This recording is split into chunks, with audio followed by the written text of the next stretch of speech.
इसके प्रिंसिपल के बारे में। तो सबसे पहले हम लोग समझेंगे डेक्सा स्कैन होता क्या है, डेक्सा का फुल फॉर्म क्या होता है। डेक्सा का फुल फॉर्म होता है डुअल एनर्जी एक्सरे एब्जॉर्प्शन। ये एक इफेक्टिव टेक्निक होता है जिसका यूज करते हैं हम लोग बोन मिनरल डेंसिटी, यानी कि बोन के मिनरल डेंसिटी को मेजर करने के लिए।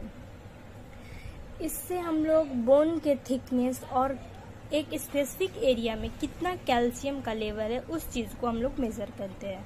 बोन मिनरल डेंसिटी का फॉर्मूला होता है BMC/W, where BMC stand for bone mineral content and W stand for weight at the scan line।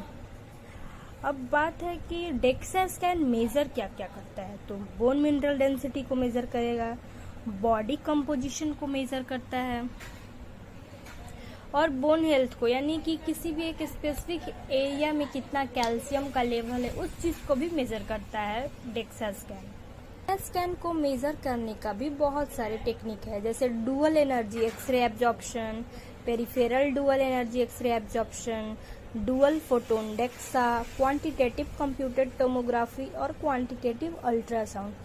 बहुत सारे टेक्निक होते हैं जिससे कि आप बोन मिनरल डेंसिटी को मेजर करते हैं, उसमें से एक होता है डेक्सा। तो अब बात करते हैं इंडिकेशन ऑफ डेक्सा स्कैन, यानी कि कब कब हम लोग को डेक्सा स्कैन करवाना चाहिए, किस किस पर्सन को डेक्सा स्कैन करवाना चाहिए, और कॉन्ट्राइंडिकेशन यानी कौन से पर्सन को डेक्सा स्कैन या फिर किस सिचुएशन में डेक्सा स्कैन नहीं करवाना चाहिए। तो अगर इंडिकेशन की बात करें तो मेनोपॉजल वुमेन, यानी कि वैसी वुमेन जिसका कि मेंस्ट्रुअल पीरियड नहीं आता हो, all women above 65 year age of older and males over 70 years, यानी कि वीमेन जो कि 65 से ज़्यादा है और मेल्स जो 70 ईयर से ज़्यादा है, उस after 65 year and 70 year male and female को डेक्सा स्कैन करवाना चाहिए। जब बॉडी का लो वेट हो, kyphosis, nutritional deficiency, rickets, lupus, previous history of fracture, अगर कोई भी फ्रैक्चर का पहले का हिस्ट्री हो, या फिर बोन्स में कोई न्यूट्रिशनल डेफिशिएंसी हो, कैल्शियम लेवल कम हो, एस्ट्रोजन लेवल कम हो, यानी इस सिचुएशन में आप डेक्सा स्कैन करवा सकते हैं।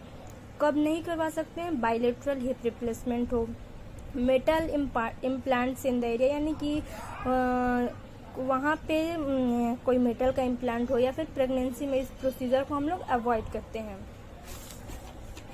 वेट अबाउट 120 या 130 kg, यानी अगर इतना से ज़्यादा वेट है तब पर भी आपको अवॉइड करना चाहिए। रिसेंट कॉन्ट्रास्ट स्टडी या फिर आपको कोई